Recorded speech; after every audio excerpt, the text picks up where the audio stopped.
Journey. ఈ వీడియోలో మనం తంజావూర్ ప్యాలెస్ ని సందర్శిద్దాం. తంజావూర్ ప్యాలెసే కాదు, ఈ ప్యాలెస్ లో ఉన్న అతి పురాతన వస్తువులు చాలా అద్భుతంగా ఉంటాయి.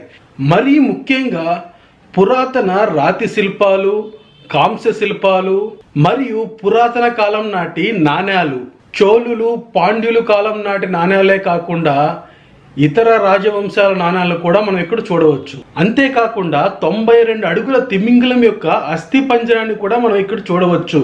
మరీ ముఖ్యంగా అతి పురాతన తాళపత్ర గ్రంథాలు, వరల్డ్ ఫేమస్ తంజావూర్ పెయింటింగ్స్ ని ఇక్కడ మనం సందర్శించవచ్చు. రండి, ఇప్పుడు మనం తంజావూర్ ప్యాలెస్ లోని అన్ని ప్రదేశాలను ఒక్కొక్కటిగా కవర్ చేద్దాం. Thanjavur palace Thanjavur railway station నుంచి 2 కిలోమీటర్లు, బృహదీశ్వర ఆలయం నుంచి 1.5 కిలోమీటర్లు మరియు తంజావూర్ ఓల్డ్ బస్ స్టాండ్ నుంచి 0.5 కిలోమీటర్ డిస్టెన్స్ లో ఉంటుంది.